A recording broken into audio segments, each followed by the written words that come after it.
Hello students, जय हिंद। मैं सतविंदर चौहान, सहायक प्रवक्ता, राजीव गांधी राजकीय महिला महाविद्यालय भिवानी।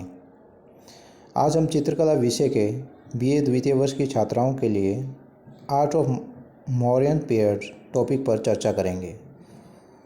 इंट्रोडक्शन। मौर्य साम्राज्य की स्थापना चंद्रगुप्त मौर्य ने की थी। वह मुगल साम्राज्य का स्वामी था और पाटलिपुत्र उसकी राजधानी थी।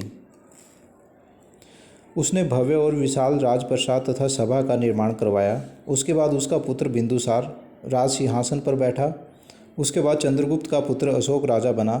उसने बौद्ध धर्म को आश्रय दिया और बौद्ध धर्म के प्रचार प्रसार के लिए अशोक ने शिला ऊपर एवं स्तंभ ऊपर लेख लिखवाए ताकि उन मार्गों पर गुजरने वाले यात्री उन्हें पढ़ सकें।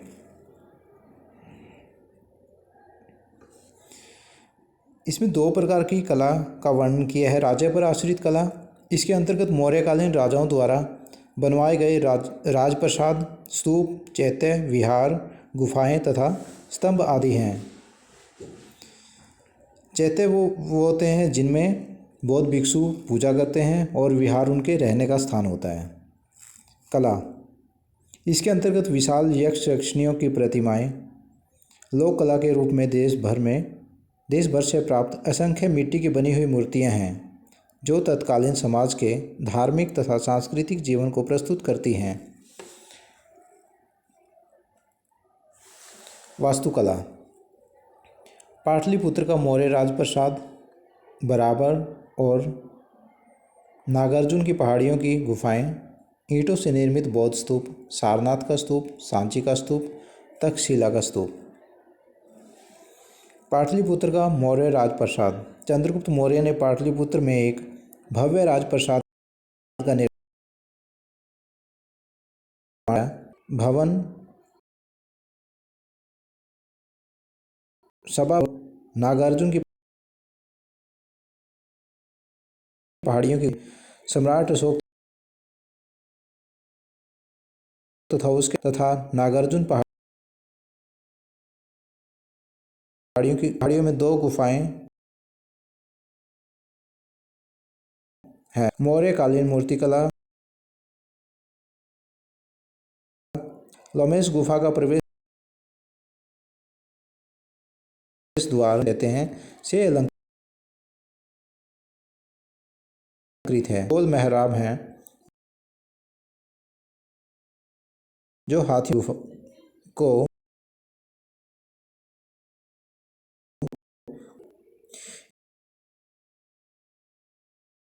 इसकी दीवार दशरथ की आगकालीन चमकदार पॉलिश की गई है।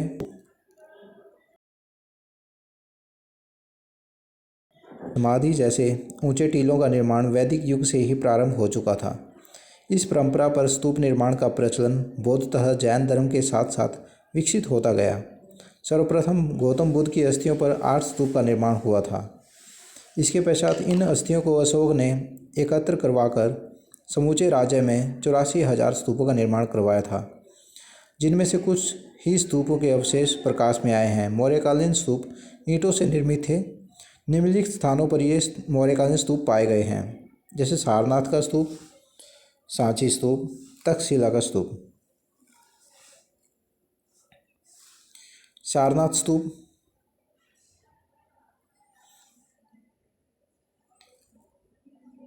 तक्षशिला स्तूप, सांची स्तूप।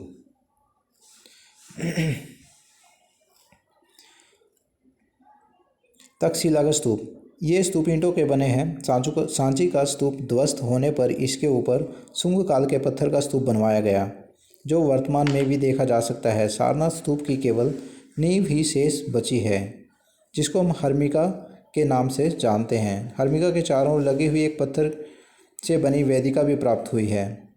अशोक के शिला स्तंभ, अशोक ने अपने समस्त राज्य में महत्वपूर्ण पर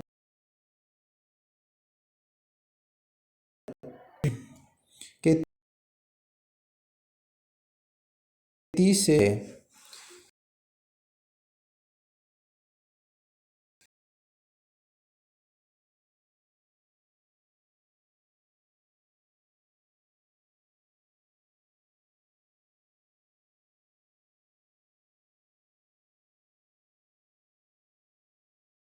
जिन शीर्ष भाग को हाथी और शेर, बैल आदि की पशु आकृतियों से सजाया गया है। सारनाथ का स्तंभ। इस स्तंभ के शीर्ष भाग पर 4 शेरों को बनाया गया है, जिसकी पीठ आपस में जुड़ी हुई है और मुख चारों दिशाओं में दिखाए गए हैं। ये 4 शेर 4 दिशाओं के प्रतीक हैं। इन गठिले पात युक्त और धर्म चक्र की आकृतियां बनी हैं। का प्रतीक है बैल, पश्चिम दिशा का घोड़ा, दक्षिण दिशा का स्तंभ,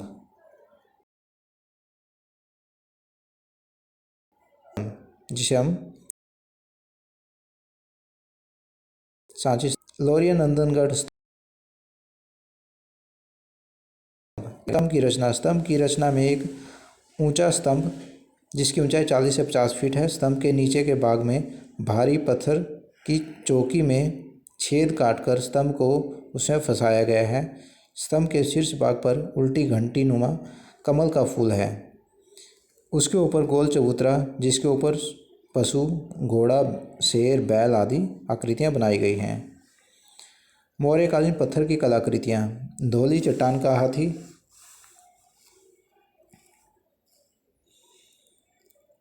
उड़ीसा के पुरी जिले के अंतर्गत धौली नामक स्थान की एक चट्टान पर अशोक का शिलालेख उत्कीर्ण है और इसी चट्टान के अग्रभाग में एक विशालकाय हाथी उकेरा गया है, जो मौर्यकालीन मूर्तिकला का एक उत्तम उदाहरण है। हाथी का संपूर्ण शरीर बलिष्ठ व अनुपात युक्त है। मौर्यकालीन कला की विशेषताएं। मौर्य काल में पत्थर और ईंटों का अधिक प्रयोग हुआ है। मौर्यकालीन कला की मुख्य विशेषताएं चमकदार पॉलिश थी।